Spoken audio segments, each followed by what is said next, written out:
Buenas tardes. Buenas tardes. Y agradeceros vuestra presencia. Y vamos a comenzar con el tema, salud del cuerpo, salud del alma.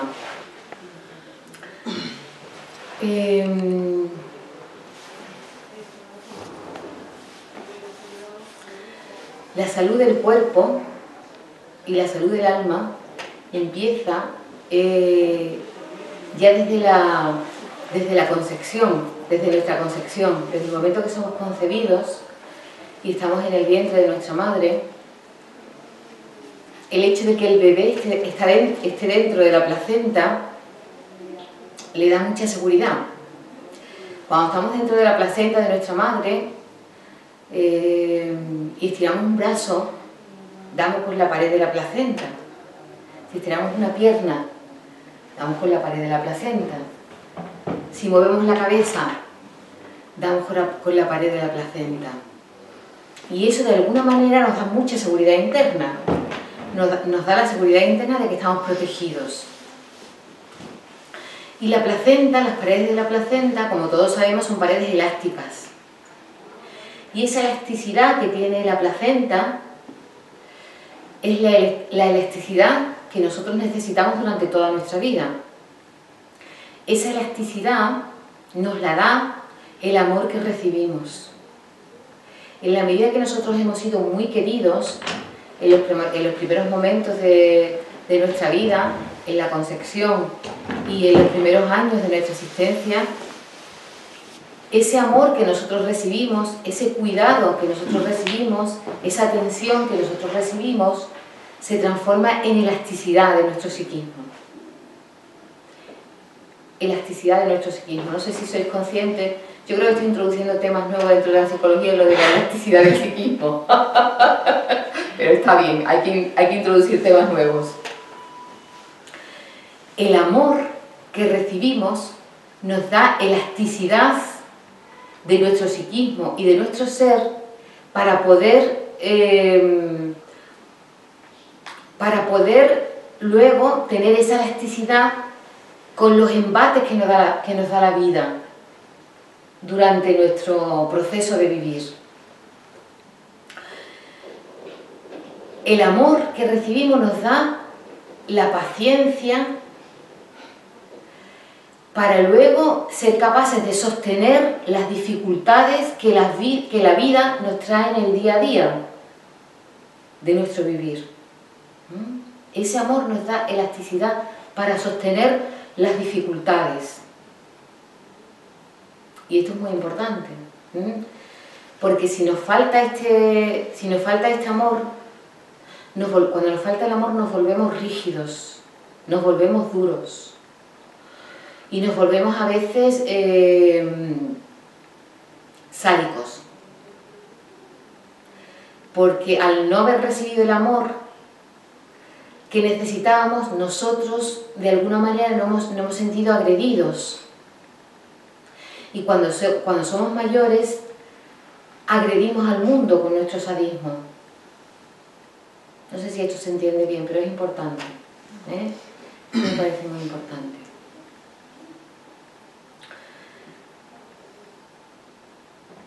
Leí hace poco en los libros de un autor que he descubierto hace poco tiempo y que me apasiona, que es Juan Ros Carballo, que es un médico internista que ya ha muerto y que hizo psicoanálisis. Él en sus tiempos hizo bastante terapia. Este hombre en uno de sus libros escribe que cuando un bebé se siente acariciado, se siente querido, en su organismo entra mucho más oxígeno que si no se siente querido. Y esa oxigenación extra que entra dentro de su organismo se transforma en mayor capacidad para resistir las infecciones, para resistir los virus.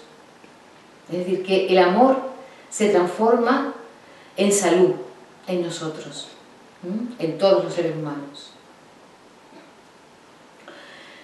Entonces, ¿cómo vamos nosotros desarrollando ese amor a nosotros mismos y ese cuidado a nosotros mismos a lo largo de toda nuestra vida.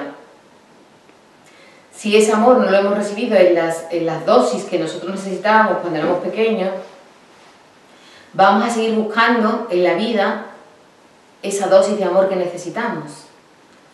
Y la vamos a buscar, primero la buscamos en nuestros padres, que son las primeras figuras que nos sostienen.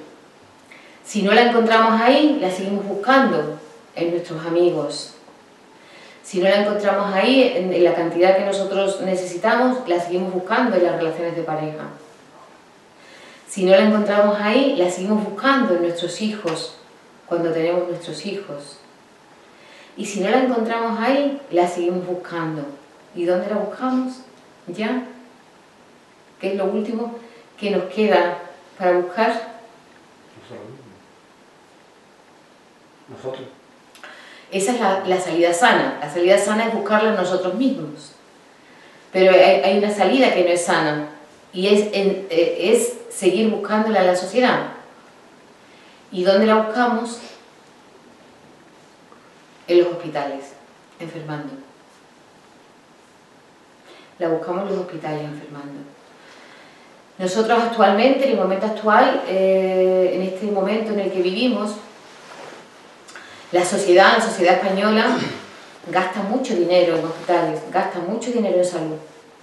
Y yo creo que parte de ese dinero se podía ahorrar y se podía dedicar a educación, que es donde verdaderamente hay que dedicar todo el dinero de que dispongamos. Parte de ese dinero que actualmente se dedica a salud se podría dedicar a educación. Y se podía ahorrar ese dinero, tanto dinero que dedicamos a salud, empezando con una educación a nivel de salud desde la escuela y desde los hogares y desde la escuela. Sería enseñar a todos los seres humanos a cuidarse ellos mismos, a cuidarse. Todos los seres humanos necesitamos sentirnos queridos. Si no lo tenemos en los primeros años, lo vamos a seguir buscando. Entonces, el saber, todos los seres humanos, que tenemos que sentirnos queridos, y a lo largo de toda nuestra vida, no solamente en los primeros años de la infancia, sino a lo largo de toda nuestra vida, nosotros necesitamos sentirnos queridos, todos los seres humanos. Es decir, necesitamos crear ese vínculo especial con alguien, con una persona, con dos o con tres, sobre todo con una. Yo, desde mí hablo de que yo, con sentirme querida por una persona, ya tengo suficiente. Pero a lo mejor hay personas que necesitan sentirse queridas por más. Entonces, el saber eso, que esa necesidad es una necesidad humana, la de sentirnos queridos como nosotros necesitamos sentirnos queridos, yo creo que eso relaja mucho, relaja mucho. Y además otra cosa que hay que enseñar desde la familia y desde las escuelas es que nosotros tenemos que aprender a querernos a nosotros mismos.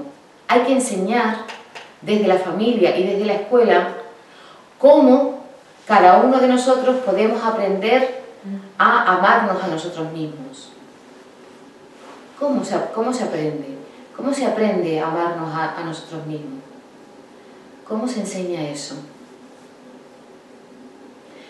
Se enseña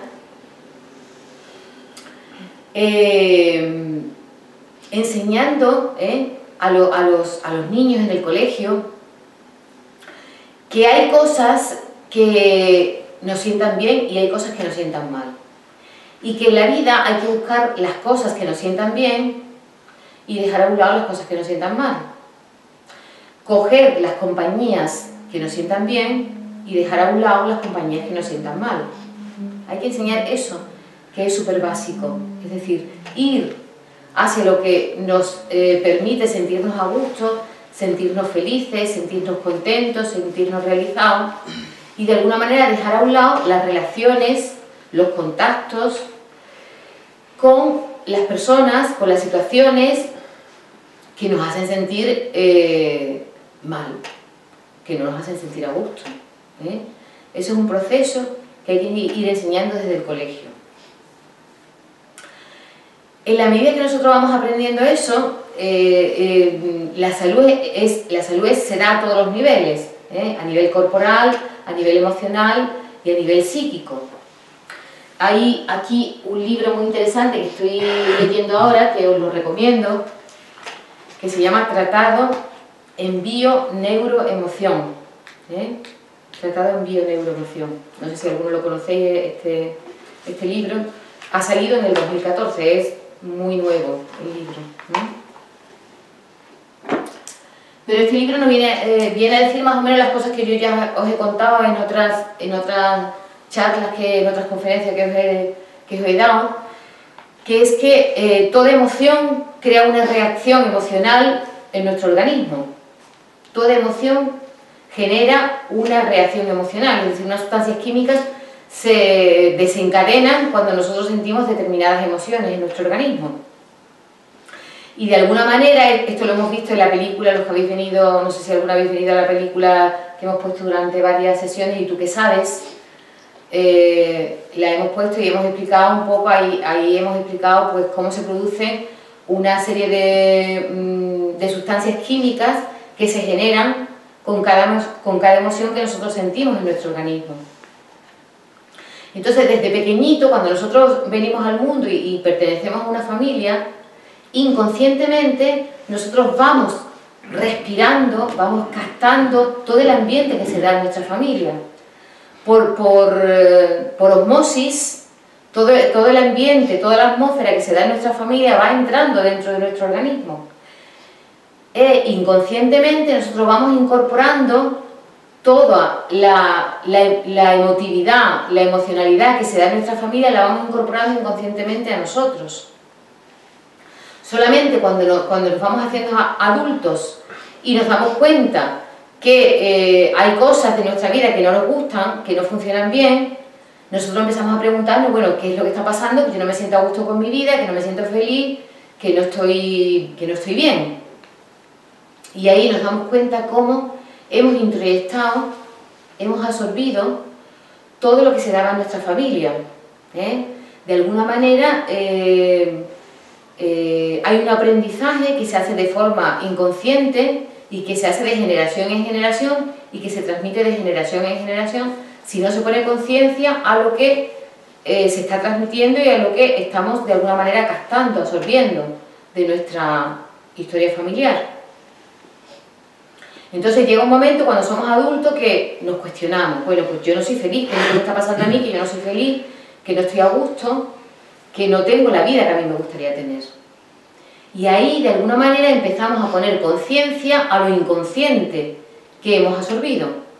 Y al poner conciencia a lo inconsciente, ahí empezamos a querer cambiar cosas de nosotros que no nos gustan cómo están funcionando.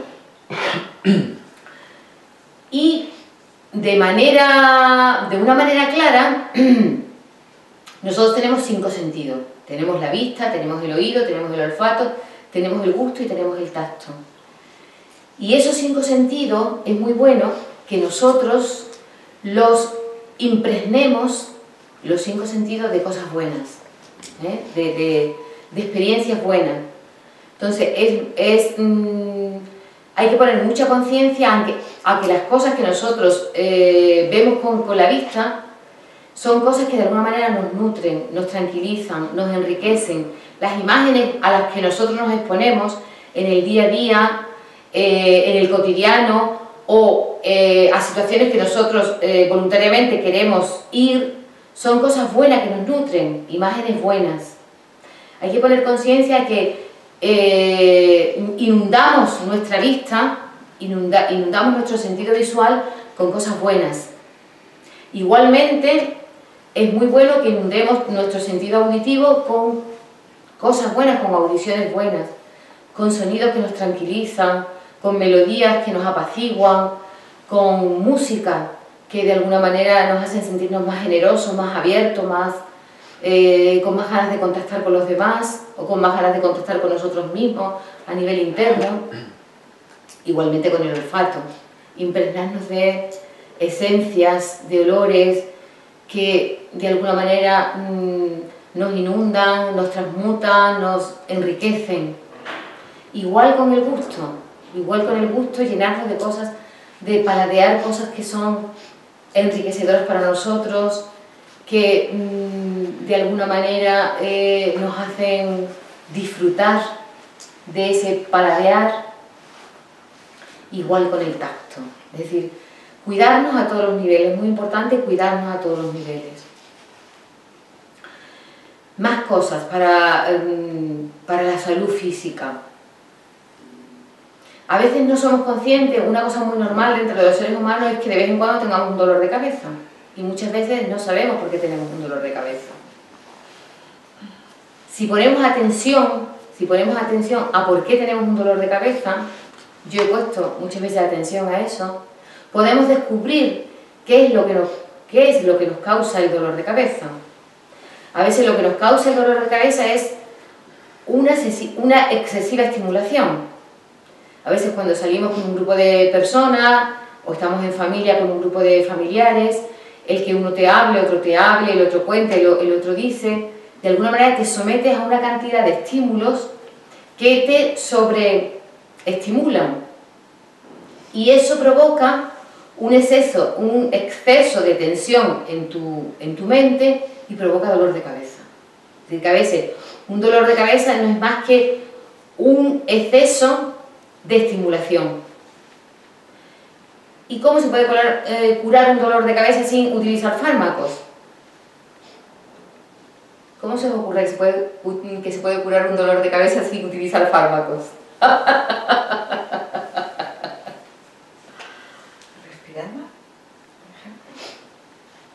Si el dolor de cabeza es un exceso de estimulación, de energía, cuando hay un exceso de energía en algún lugar, ¿qué es lo que se hace? Tranquilo, apagado. Utilizamos todos los orificios que tenemos en la cabeza para que salga esa energía. Entonces visualizamos que ese exceso de energía sale por los oídos, por la boca, por la nariz, por los ojos, por la respiración. Es visualizar cómo esa energía sale por todos los orificios de la cabeza. A veces hay un dolor de cabeza porque hay una excesiva energía tensando la mandíbula. Entonces es muy importante que pongáis conciencia cuando tenéis dolor de cabeza si tenéis la boca cerrada. Porque muchas veces hay una tensión en las mandíbulas que hace que la energía se concentre y que de alguna manera no fluya. Entonces es importante dejar la boca abierta.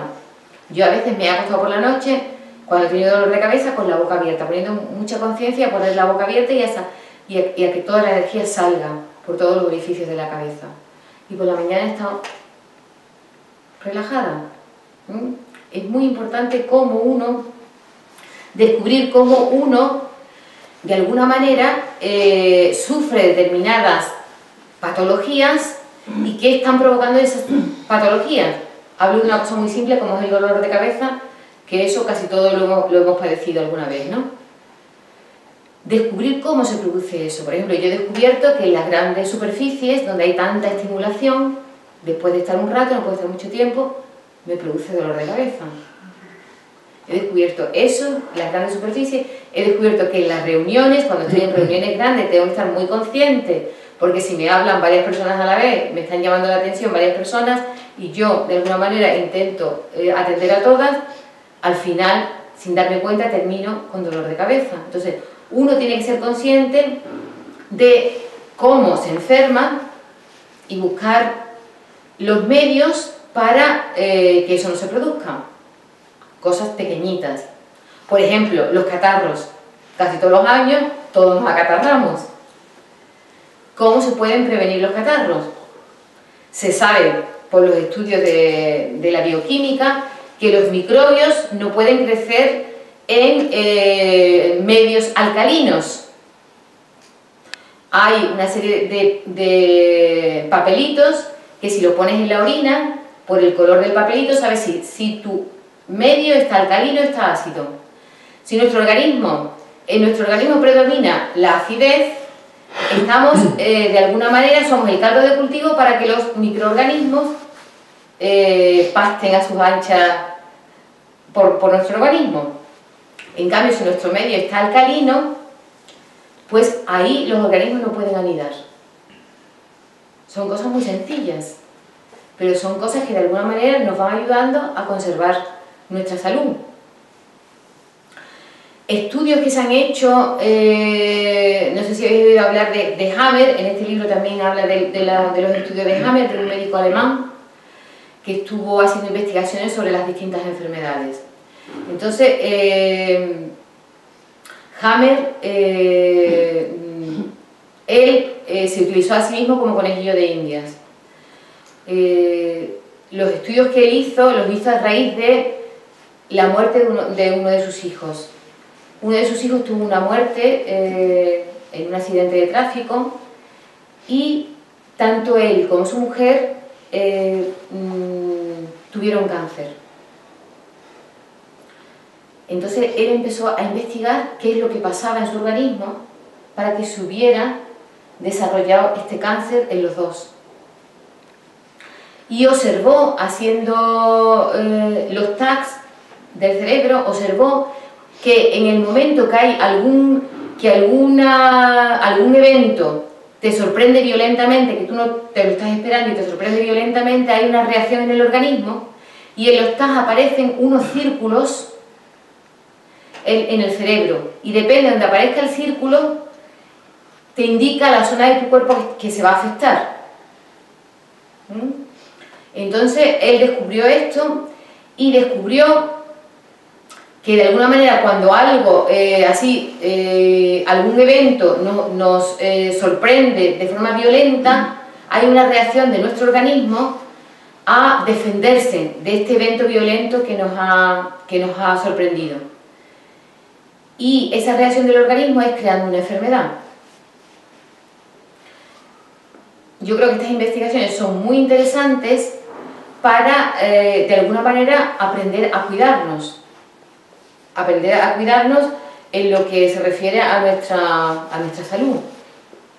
Todavía las investigaciones de Hammer tienen que seguir proliferando, pero, por ejemplo, Juan Ros Carballo también está de acuerdo con esta teoría. Él está de acuerdo también con esta teoría.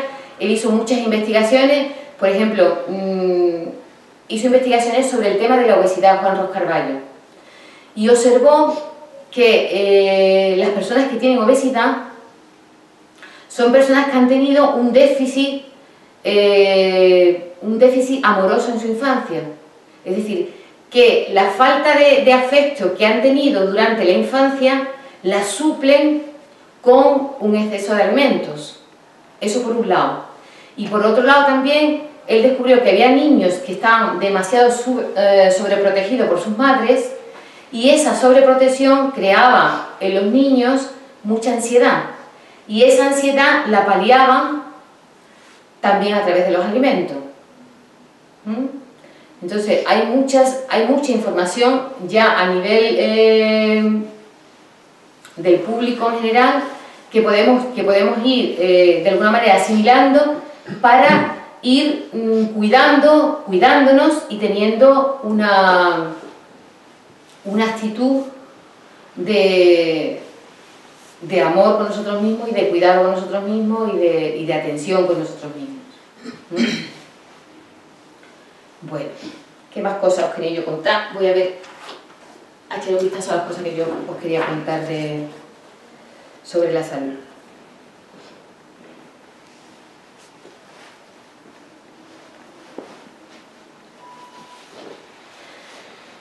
Un concepto también que yo he repetido varias veces es el concepto de que para que un adulto se transforme en un adulto sano se tiene que convertir en el padre y la madre ideal de sí mismo. Esto es muy importante porque ¿cómo paliamos la falta de amor que tenemos, que no hemos recibido durante nuestra infancia o durante nuestra adolescencia? Esa falta de amor la suplimos de alguna manera nosotros con nosotros mismos, transformándonos en la madre y el padre ideal de nosotros mismos y dándonos el amor que necesitamos a nosotros mismos.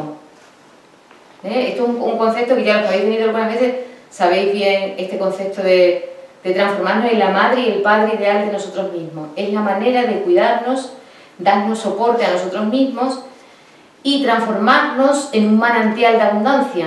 Si nosotros nos damos lo que necesitamos a nosotros mismos, nosotros nos transformamos en un manantial de abundancia que lo que hacemos es, en lugar de pedir, inundar a los demás cuando nos acercamos, porque de alguna manera todo lo que necesitamos nosotros nos lo damos a nosotros, y cuando nos acercamos al otro vamos a compartir la abundancia que tenemos con el otro. No vamos a pedirle nada, sino vamos a compartir la abundancia que tenemos con la otra persona. Y esto de alguna manera crea mucho bienestar en la otra persona, porque tú no vas a pedirle nada, sino que de alguna manera vas a compartir, y esto genera mucho bienestar en las dos partes. Esto es un concepto muy importante.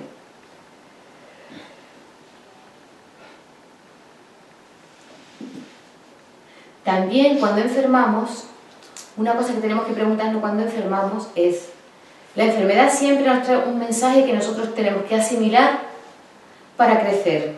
Durante toda nuestra vida estamos creciendo, hasta que nos morimos estamos creciendo. Pero a veces nos volvemos sordos a las necesidades de crecimiento que tenemos en algún momento. Y a veces viene una enfermedad. Y cuando viene una enfermedad, la enfermedad trae un mensaje que hay que asimilar para seguir creciendo. Entonces, cuando enfermamos, una cosa importante que es bueno preguntarse es: ¿a qué me obliga esta enfermedad? Cuando yo estoy enferma de algo, es preguntarme: ¿a qué me obliga esta enfermedad? Porque muchas veces cuando le preguntamos a la enfermedad nos da la respuesta. ¿A qué me obliga? ¿Qué tengo que aprender? ¿Qué tengo que aprender con esta enfermedad? Porque todo lo que nos pasa para aprender cosas buenas en nuestra vida. Entonces, esta frase de ¿a qué me obliga? ¿Y qué me impide? Son dos frases muy importantes para aprender el mensaje que trae la enfermedad. ¿A qué me obliga y qué me impide? Porque la enfermedad me impide algo y me obliga a algo. Y cuando yo doy respuesta a estas preguntas, también obtengo respuesta y significado de por qué en este momento enfermo, por qué en este momento de la vida enfermo. Eso es muy importante.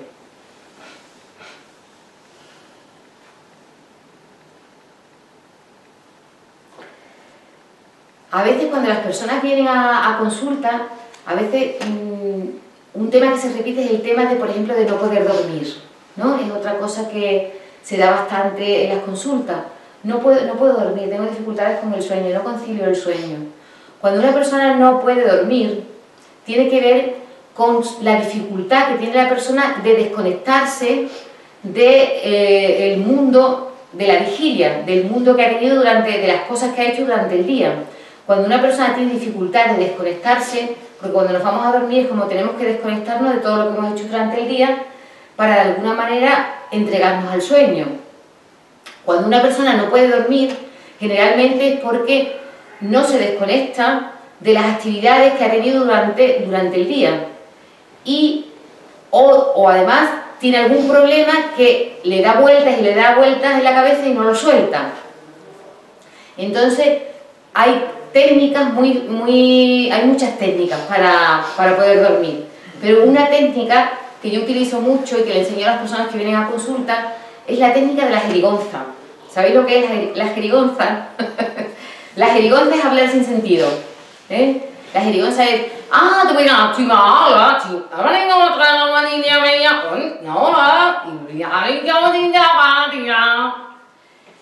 ¿qué es lo que hace la jerigonza con la persona que tiene problemas para dormir? No, la jerigonza lo que hace es que le ayude a la persona a soltar. Es decir, es como la jerigonza, metafóricamente, es como un desatascador. Cuando un fregadero no puede soltar el agua, la jerigonza funciona como un desatascador. Tú, cuando te pones a expresar, de alguna manera estás vaciando la mente, porque cuando no puedes conciliar el sueño es porque tienes en la mente muchas cosas que no te dejan de alguna manera soltarte y entregarte al sueño. Entonces, esta técnica os la digo porque es muy interesante. Consiste en que tú, cuando te vas a la cama, ya con tu ropa de dormir de la cama, con tu pijama o con lo que te pongas de ropa de dormir, te sientas en la cama y tranquilamente te pones a hacer la jerigonza. Estamos ahí,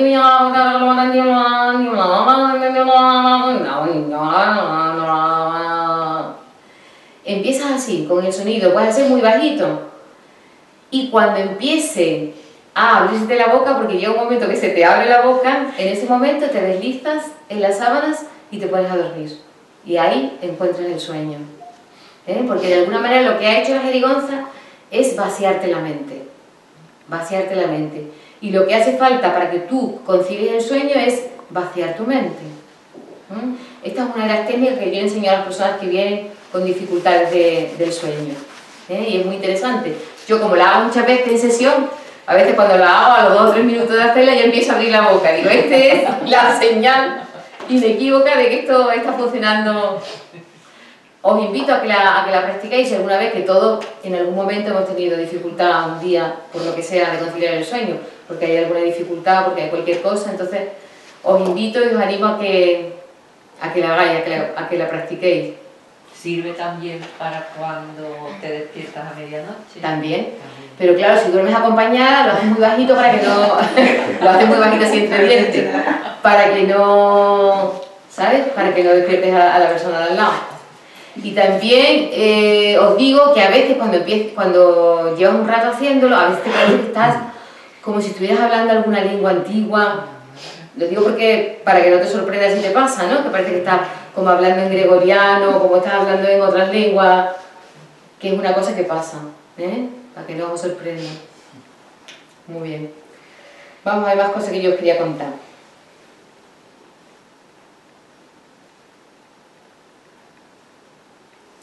Muy bien.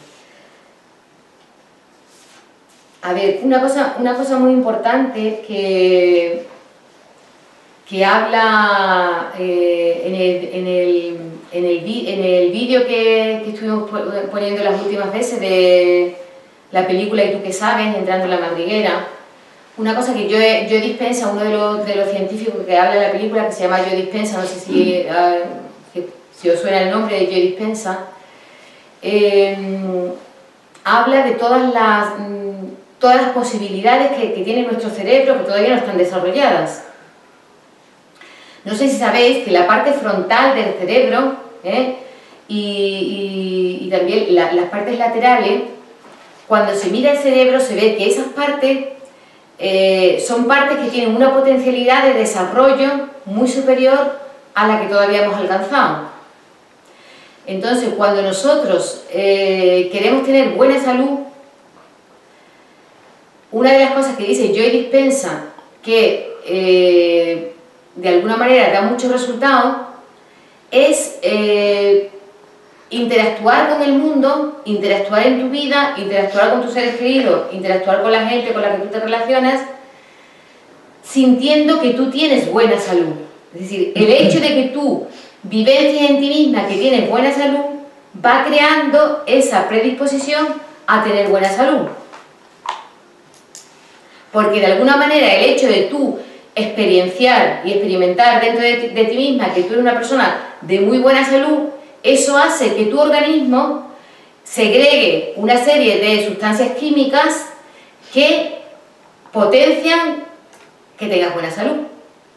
Si estás funcionando desde ahí, hace que tu organismo segregue esas sustancias químicas que te van a favorecer y tener buena salud. Eso es lo que dice Joe Dispenza en su libro, que para tú traer lo que tú quieras a tu vida, por ejemplo, buena salud, tú tienes que relacionarte con el mundo, interactuar y vivir tu vida sintiendo que tienes buena salud. Y ese sentir que tienes buena salud va a crear los mecanismos para que tú tengas buena salud y vas a segregar las sustancias químicas necesarias para tu organismo para que tú tengas buena salud.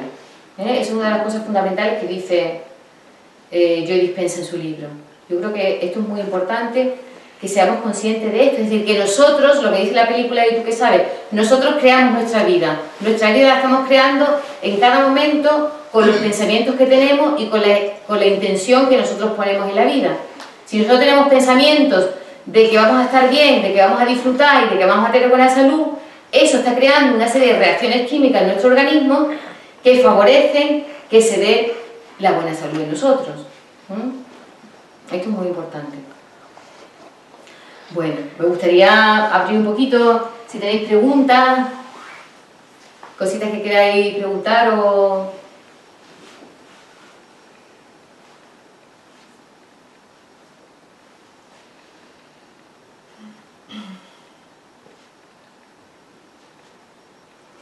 o más cosas que yo os quiera contar.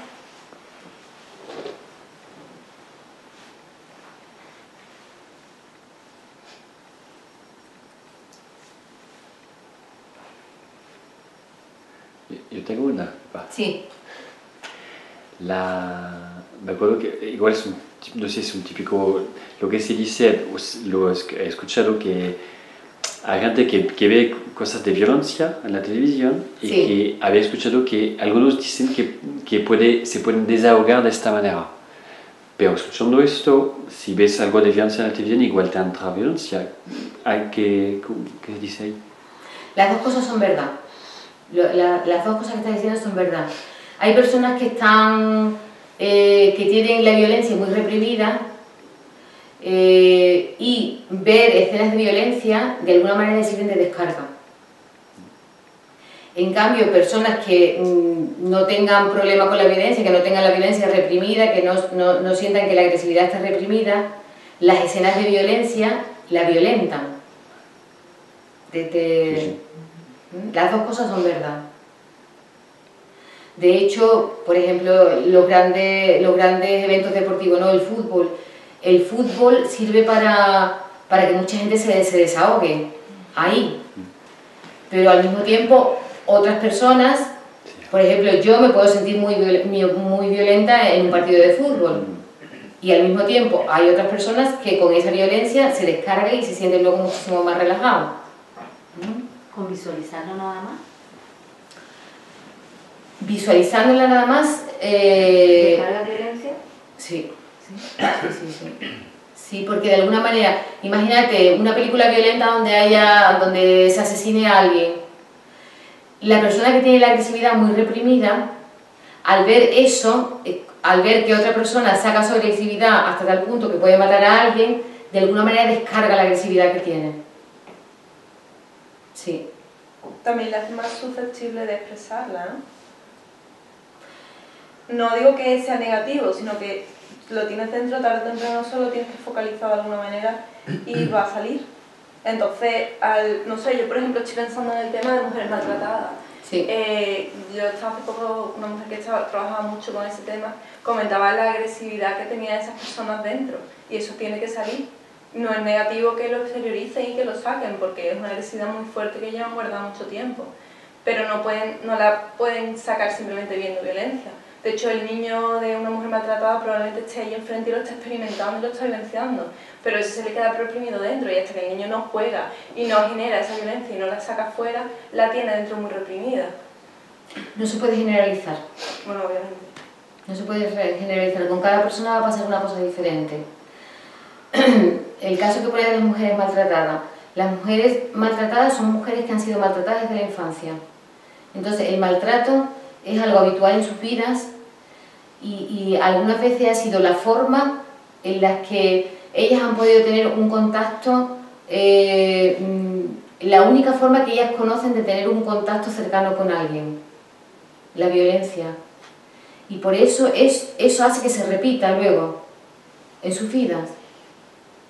Porque han sido condicionadas, de alguna manera han sido condicionadas en su infancia a tener relaciones de violencia y de alguna manera no tienen conciencia de lo que hacen y la van generando. Hasta que ellas no hagan un trabajo terapéutico y tomen conciencia de cuánta violencia han recibido en sus vidas y cómo ellas no han aprendido a amar de otra manera que no es a través de la violencia, no van a poder cambiar.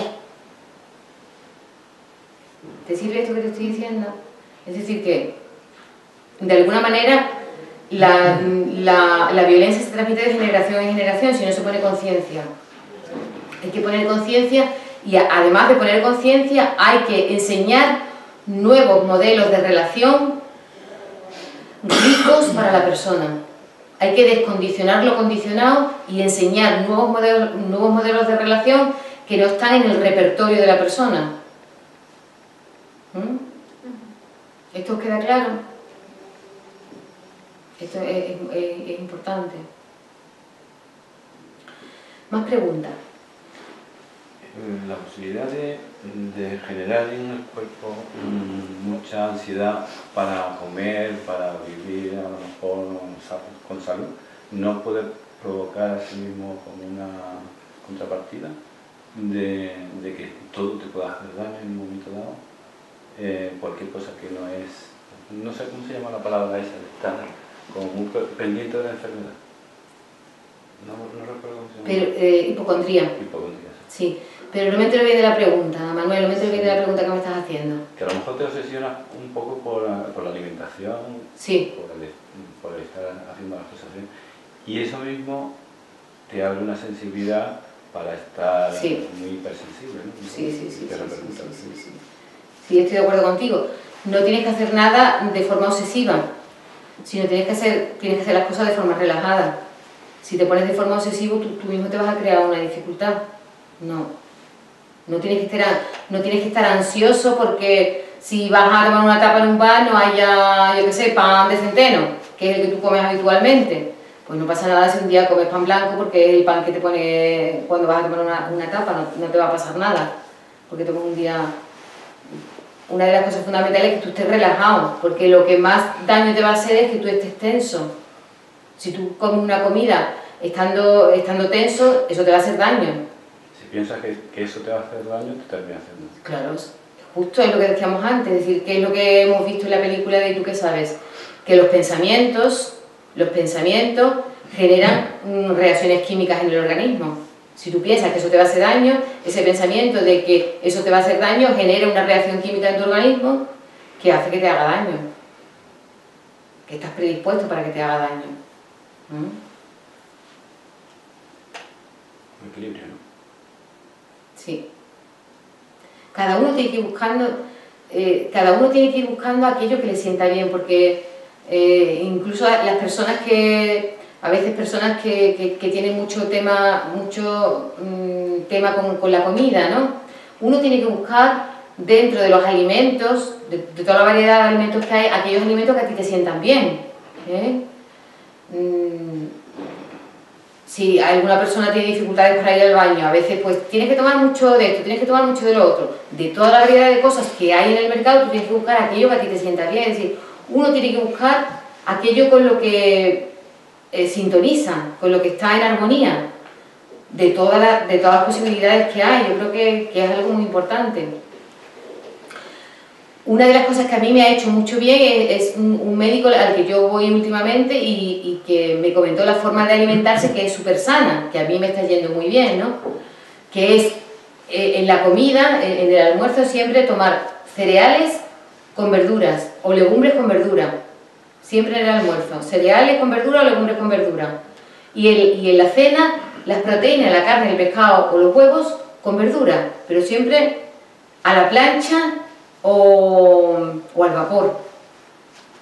Y eso es una cosa que a mí me está viniendo muy bien a nivel de salud. Pero cada uno tiene que buscar las formas de alimentarse que de alguna manera están en sintonía con uno, que uno se sienta a gusto con los alimentos que toma, ¿no? Una cosa muy importante. El azúcar, por ejemplo, que es súper dañina, y sobre todo cuando ya somos un poco más mayores, porque el azúcar se come todo el calcio de los huesos, es súper dañina el azúcar. En cambio hay azúcares naturales o todas las cosas ecológicas que hay ahora que son súper buenas, que no tienen azúcar blanco añadido, que si tienen azúcar de caña o azúcares naturales de la fruta, ¿no? Es una cosa muy importante. Y cómo la salud de nuestro cuerpo va a repercutir en la salud de nuestra alma, de nuestra psique.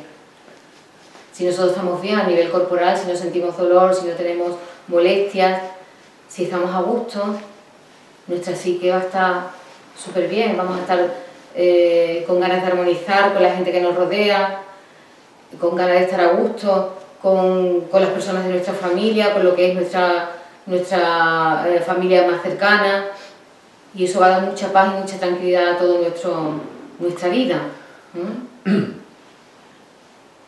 Bueno, más preguntas, más cosas que que os interesen. Sí, yo estaba pensando lo que has dicho de eludir lo que te sienta mal, ¿no? Cosas, situaciones, personas.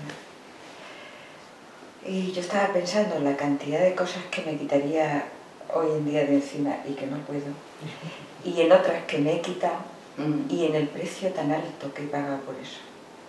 Que muchas veces pienso, a lo mejor me libré de una enfermedad, pero el peaje lo he pagado por otro lado, ¿no? Y eso también me ha creado dolor y me ha creado infelicidad. Entonces, eso es un tema muy difícil de plasmar, ¿no? De llevar a la práctica, porque la vida siempre te pone obstáculos, te pone lecciones, te pone... y... Claro, pero si tú partes de la idea de que todas las dificultades que te trae la vida son para aprender cosas nuevas que tú tienes que aprender, la actitud es totalmente diferente. Si tú partes de que un problema, una dificultad, cualquier cosa que te trae la vida es para que tú aprendas algo nuevo que tienes que aprender, ahí la actitud es totalmente diferente. Sí, pero a veces y aquello puede contigo, o sea, que a veces dices, sí, claro, pero hay una lección, pero esto me desborda, ¿no? Sí, también ahí a lo mejor también tienes que aprender que tienes que desbordarte. Que la vida a veces también nos desborda y es un aprendizaje que tenemos que hacer, que también en determinados momentos nos sentimos desbordados por la vida. Eso es un aprendizaje. Y dejarte desbordar por la vida, entregarte a ese desborde, eso es otro aprendizaje. La vida nos trae cosas duras y dolorosas y difíciles y depende de la actitud que tengamos ante esas cosas dolorosas, duras y difíciles, la vamos a poder de alguna manera transitar mejor. Es muy importante eso. Y también tener en cuenta que en la vida hay cosas que nos van a dar mucho placer y cosas que nos van a dar mucho dolor. Y que la vida es eso, transitar el placer y transitar el dolor. La vida es eso, es decir, vivimos, el planeta Tierra es el planeta de la polaridad. Y aquí tenemos que vivir las dos polaridades. Las dos polaridades. Una nos puede gustar más y otra nos puede doler más, pero las dos polaridades existen y si nosotros estamos vivos aquí tenemos que vivir las dos polaridades. Lo que pasa es que la actitud que tengamos a la hora de vivir esas dos polaridades va a hacer que lo transitemos mejor o peor, pero vivimos en el mundo de la polaridad, el planeta Tierra es el planeta de la polaridad. Si luego existen otros planetas por ahí y luego en otra vida pues viven otras cosas, serán otras cosas, pero este es el de la polaridad. Ahora es de noche y dentro de un rato será de día. Ahora estamos despiertos y dentro de un rato estaremos dormidos. Este es el mundo de la polaridad. Entonces tenemos que transitar.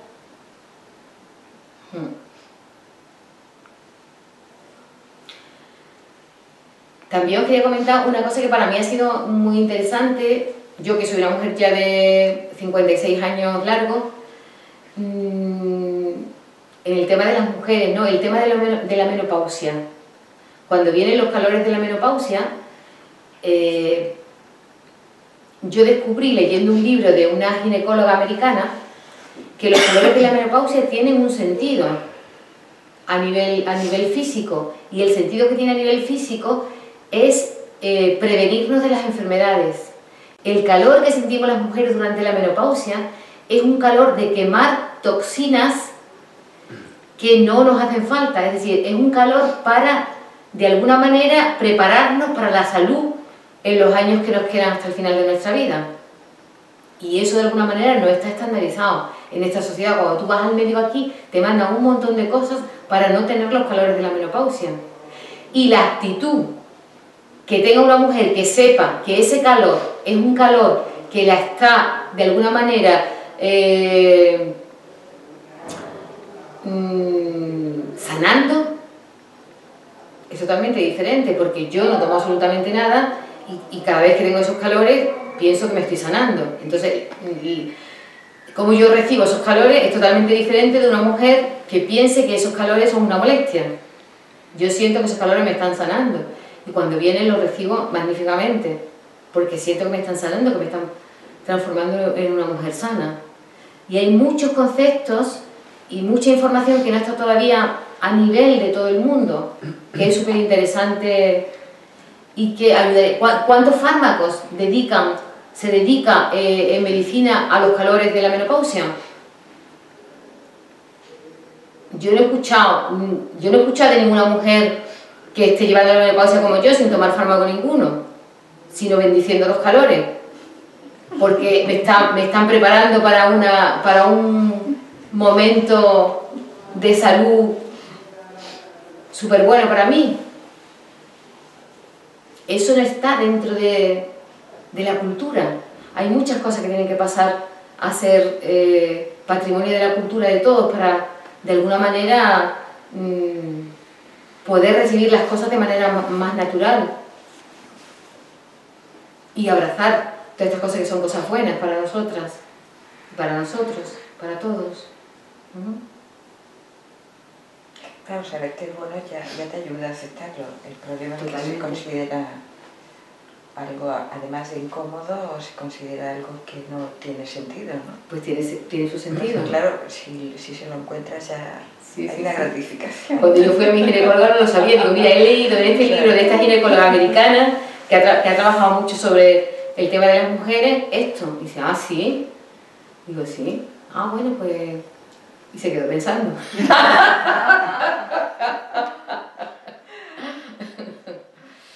Bueno, ¿más cositas que queréis preguntar? Yo quería preguntarte, sí. La información, la sobrecitación de la información negativa, sí. Por ejemplo, lo que está ocurriendo con los accidentes que están constantemente... Sí. ¿Hasta qué punto puede afectar a la salud de la gente si no te das cuenta de que eso está ahí? Depende de cada persona. A personas muy sensibles seguramente que le va a afectar. De hecho, si en la calle, yo no sé, por ejemplo esta mañana hemos comentado con un grupo de personas el tema del accidente, pues todo el mundo dice yo quiero volar ahora, ¿no? Se genera como una psicosis de en estos momentos no quiero volar. Claro que hay momentos que son como momentos críticos y tanta información, eso también de alguna manera tiene mucho morbo, ¿no? Toda esa información y de alguna manera está también en todos nosotros un poco el morbo. El hecho de que tú vayas tanta a esa información también depende de cada persona, de para qué va la persona a buscar esa información. Eso depende de cada uno. No sé si te contesto con esto que te estoy diciendo. La cuestión es si ese morbo te está afectando negativamente o simplemente es un estímulo sobre estímulo, como antes decía, de la parte morbosa, ¿no? De las películas de miedo, que a lo mejor lo necesitas, pero de alguna manera te está afectando, lo que decías de la familia, ¿no? Sí. Te estás cargando de sí. una afectividad, ¿no? Que después sale por otro lado. Sí. Eso lo tiene que modular cada persona. Yo conozco una persona que le encantan las películas de miedo, pero de vez en cuando tiene pesadillas horrorosas. Es como, le encantan las películas de miedo, por ahí hay una descarga de agresividad y le sirve, pero también le está afectando al psiquismo, porque de vez en cuando tiene pesadillas espantosas, ¿no? Entonces se despierta con mucho miedo. Que eso la persona tiene que graduar, lo que yo he dicho antes, cada persona tiene que coger, y con todo lo que hay, tiene que coger lo que siente que le viene bien, para su organismo, para su ser, para su felicidad, para su bienestar. Educar en emociones, ¿no? Que decías, ¿no? Por ejemplo, en la enseñanza, ¿no? Saber, ser consciente de dónde están. Sería, yo diría más que educar en emociones, yo diría que educar en conectarte contigo mismo y descubrir qué es lo que hay dentro de ti. Más en la conexión, porque educar en emociones suena como algo fuera de ti. Reconocer, ¿no? Yo diría, conéctate contigo mismo, conéctate con lo que sientes y ve poniéndole nombre. Yo te ayudo a que le pongas nombre a lo que vas sintiendo y a conocerte a ti mismo, con más conexión con uno mismo, ¿no? Desde que me conozco más a mí, también conozco al otro porque somos todos seres humanos y todos comulgamos de lo mismo. Si yo me conozco a mí, al mismo tiempo que me estoy conociendo a mí, también estoy pudiendo conocer al otro. ¿Está claro eso? Más cositas, más preguntas que tengáis. El simbolismo de los órganos cuando enferma, ¿de dónde viene? Porque es verdad que sobre eso hay mucha... Siempre he preguntado de dónde es el origen, ¿no? Porque es verdad que hay personas que tienen mucha más vulnerabilidad para expresar la enfermedad en algún sistema que en otro, ¿no? Mira, yo te puedo hablar desde la Gestalt, cómo lo trabajamos nosotros, porque aquí en el libro, y Hammer, no sé si tú has leído algo de Hammer. Hammer relaciona, bueno, todos los órganos, nosotros las tres capas embrionarias que tenemos cuando nacemos, el ectodermo, el endodermo y el mesodermo, él relaciona todas las enfermedades con esas tres capas del estado embrionario, porque de cada una de las capas nacen determinados órganos, de cada una de esas capas se han desarrollado los distintos órganos. Entonces él lo relaciona con las capas embrionarias. Nosotros en Gestalt, no sé si conoces el libro La enfermedad como camino, que también es un libro muy interesante. No lo conoces, pues es un bestseller y es buenísimo. En ese libro, la primera parte del libro es muy interesante porque para mí es riquísima, porque habla del mundo de la polaridad. Toda la primera parte no habla de enfermedad, sino habla de la polaridad, cómo vivimos en el mundo de la polaridad y el significado de la polaridad en los seres humanos. Y la segunda parte sí hace una relación de enfermedades con lo que significa esa enfermedad. Pero, por ejemplo, nosotros en Gestalt, cuando trabajamos cualquier enfermedad, trabajamos la enfermedad que tiene esa persona en concreto. Entonces, lo que trabajamos es para que la enfermedad hable y cuente lo que yo os he dicho antes, a qué obliga la enfermedad a la persona, qué impide la enfermedad a la persona, y ahí vamos viendo cómo siente la persona esa enfermedad, también en los síntomas que siente, los dolores que siente, y ahí vamos viendo. Pero en ese libro sí hay una congruencia entre enfermedad con significado de la enfermedad. Por ejemplo, el tema te puedo poner un ejemplo, ¿no? El tema de las erupciones, por ejemplo. ¿De las erupciones cutáneas. Yo me acuerdo de trabajar con una persona que tenía una erupción en los párpados, y cuando trabajamos la enfermedad, el síntoma, lo que le decía la enfermedad era la erupción en los párpados le obligaba a cerrar los ojos. Y lo que el mensaje que tuvo la persona cuando trabajamos la enfermedad era que su organismo necesitaba desconectarse de tanto control. Era una persona muy controladora, que estaba todo el tiempo pendiente de todo lo que pasaba, y la enfermedad lo que le traía, el síntoma lo que le traía era el significado de que tenía que relajarse un poco y dejar que las cosas sucedieran, que no tenía que estar tan pendiente de todo. En otra persona, con otra erupción, el significado que traía la erupción era que la situación que estaba viviendo en ese momento, situación de enfermedad en la familia y demás, le sobrepasaba. No podía era demasiado para su psiquismo, y entonces salía la erupción como un grito de no puedo más. El grito que no daba la persona, la erupción salía como un grito de no puedo con esto. Otro tipo de dolencias, por ejemplo, el tema de la vesícula. Cuando hay un dolor de vesícula así intenso, tiene que ver con una agresividad que no se está expresando. Y entonces el dolor de la vesícula hace que la persona saque esa agresividad, que grite lo que está viviendo, que le está sobrepasando. Y sale por ahí. ¿Te sirve esto que te estoy comentando? Pues ese libro es muy interesante. La enfermedad como camino es un bestseller, pero que tiene mucho tiempo ya, aunque yo lo conozco desde hace 30 años o más, pero no deja de ser actual. Es sobre todo la primera parte, a mí me encanta la primera parte porque te hace un una visión de la polaridad que es fantástica. Nosotros tenemos dentro de la formación gestal, tenemos ese un libro para trabajar con los alumnos, la enfermedad como camino. Y bueno, lo que te he dicho de Hammer, que él trabaja las enfermedades con las 3 capas embrionarias. ¿Y el de Hammer cómo se llama? Hammer no, en realidad no tiene escrito, en este habla también de eso. Si has cogido antes este libro, en este también habla de, porque habla de Hammer.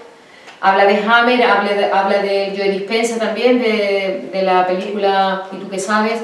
¿Puedes decir el autor? Sí, el autor es Henry Corbera y Montserrat Batlló. Henry con C terminado, Corbera y Montserrat Batlló. Este es recién sacado del horno porque es de 2014. Todo esto es biodecodificación. Sí, biodecodificación, sí. Hay muchas cosas en internet. Sí. Pero bueno, y de constelaciones también habla, porque es que las constelaciones están, toda la herencia que recibimos de todas las generaciones, es que está ahí, ¿no? Y entonces todo lo que está saliendo ahora está relacionándolo todo, porque en realidad todo está relacionado y va conectando todo. El caso del cáncer, que es casi una epidemia, a pesar de que tiene tantas modalidades, el núcleo del cáncer que expresa. Yo conozco un médico que dice que es una enfermedad planetaria, que es la actitud que tenemos con el planeta, ¿no? De exterminar el suelo nutricio del que nos alimentamos y explotarlo inmisericordiamente hasta que nos vayamos a la porra con el agotamiento del suelo nutricio, ¿no? Entonces eso lo vivimos en el cuerpo. Pero... Mira, a veces no solamente hay una sola causa que esté provocando una enfermedad, a veces hay más de una causa. Y no solamente,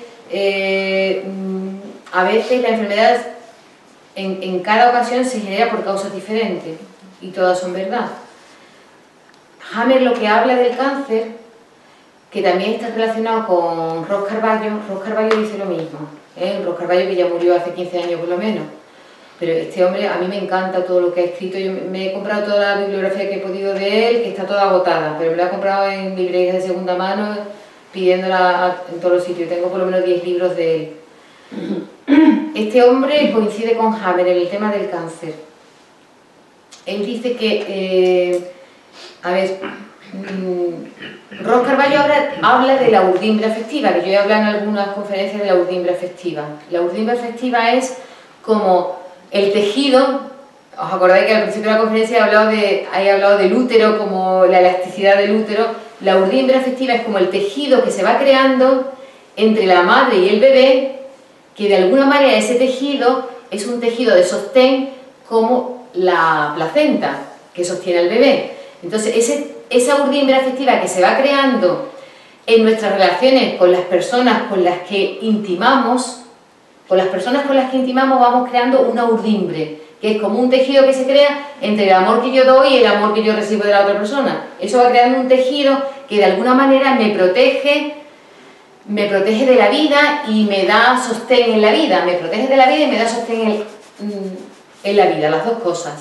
Entonces, cuando una de las personas con la que yo tengo una urdimbre afectiva importante desaparece, se muere, ahí se produce una ruptura de la urdimbre afectiva, es decir, es como ese shock que se produce, y Hammer dice que en esos momentos de shock nuestro organismo, se defiende de ese shock creando una multiplicación de células. El organismo se defiende del shock creando una multiplicación de células, pero esa multiplicación de células no es algo maligno, sino que es una defensa del organismo, como que el cáncer tenía que ser tratado de otra manera que como se trata, porque cuando él dice que hay la proliferación celular, esa proliferación celular lo que trata es de defender al organismo del shock que has tenido. Pero lo que se hace en la medicina tradicional nuestra es que esa proliferación de células se quita. Entonces, el sistema de defensa que había creado el organismo para el shock, que era la proliferación celular, se quita. Al quitarse, ¿qué es lo que hace? Que el organismo vuelve a hacer proliferación celular, porque lo que estaba haciendo era defenderse. Yo no sé cómo Hammer realmente propone el tratamiento del cáncer, pero desde luego su propuesta no es como la que se hace actualmente, la que está extendida en estos momentos. Él habla de eso, de que el organismo está defendiendo y hay una proliferación celular que se defiende de eso. Y él dice que en el proceso normal esta proliferación celular luego es reabsorbida por el organismo. Si se le deja, esta proliferación celular luego va a ser reabsorbida por el organismo. Lo que pasa es que en lo que conocemos actualmente lo que se hace es quitar esa proliferación celular. Entonces al quitarla el organismo tiene la información de que se tiene que seguir defendiendo y sigue creando células. Y los cánceres que no se detectan y terminan pudriendo el cuerpo, vamos, pudriendo, realmente es muy agresivo y termina acabando con la persona. Ese cuerpo no lo ha reabsorbido, ¿no? No, porque ahí, es decir, no solamente es una causa la que provoca. A veces las personas inconscientemente quieren morirse. Inconscientemente, no te digo que lo hagan conscientemente. A veces quieren morirse y entonces su organismo, de alguna manera, genera algo para morirse. Es decir, que hay multiplicidad de causas. No se puede decir que un cáncer sea siempre eso. O sea, por ejemplo, que una pérdida afectiva. Pues en muchos casos será una pérdida afectiva importante de la persona, pero en otros casos puede ser un deseo de muerte inconsciente de la persona, que la persona no sabe y de alguna manera el organismo va a satisfacer el deseo que tiene la persona a nivel inconsciente. Y en otros casos son otras cosas. Es decir, que no hay una sola causa que provoque una enfermedad, que puede haber una multiplicidad de causas y en cada caso puede ser una cosa diferente. Eso es lo que se ha descubierto, lo que se sabe hasta ahora. Todavía nos queda muchísimo por investigar, todavía nos queda mucho por investigar. Pero bueno, yo me parece que en este momento la ciencia está en un nivel muy importante porque se están descubriendo muchas cosas con la física cuántica, se están descubriendo muchas cosas que antes no se sabía, ¿no? Se están descubriendo muchísimas cosas. Entonces, me parece el momento que estamos viviendo me parece muy interesante, el momento de vida que estamos viviendo. Bueno, ¿más cositas que queráis preguntar? Yo si me preguntáis luego voy sacando cosas del baúl. Resistirse a hacer un cambio natural sí. Puede provocar una enfermedad también como un cáncer, ¿no? Sí. Tú no te estás dando cuenta de que hay algo que tiene que cambiar y eso pues al final te hace daño. Sí, claro. Si es algo que viene, eso se ve fácilmente. Si es algo que viene y tú te estás resistiendo a eso, estás poniendo una presión a eso que va viniendo y de alguna manera eso se tiene que transformar y puede transformarse en una enfermedad, claro. Sí. Es que a veces los cambios provocan un estado de desequilibrio, ¿no? Pero si no te atreves a hacer cambios, termina en enfermedad. Puede ser. Sí.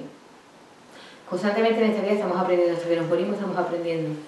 Y nos viene una, y nos viene otra, y nos viene otra, y tenemos que ir aprendiendo de lo que nos va llegando de la vida. Pues verás en alguno de esos vídeos, sí.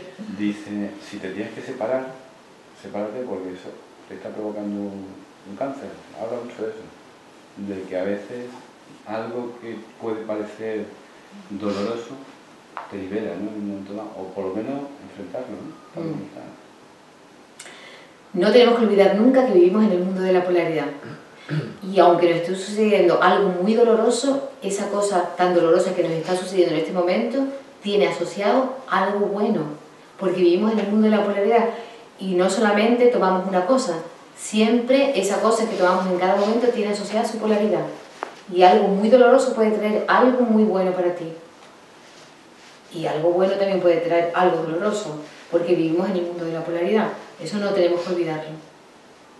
Nuestro ser, el hecho de ser seres humanos en este planeta Tierra lleva consigo vivir el mundo de la polaridad, el dolor y el placer. Eso va con nosotros. Si rechazamos algo, ese algo que rechazamos nos va a estar persiguiendo siempre. Lo que rechazamos es lo que está siempre más presente. Lo que rechazamos siempre está presente. Y lo que le damos menos importancia es lo que tiene más importancia. En constelaciones, por ejemplo, se aprende eso, que lo que rechazamos y lo que parece que tiene menos importancia es realmente lo que tiene más importancia. Y lo que rechazamos es lo que está presente siempre. Eso se aprende. Yo creo que es suficiente por hoy, ¿no? Son las 9:20. Pues nada, agradeceros vuestra presencia y hasta la próxima. A ti. Muchas gracias. Bien.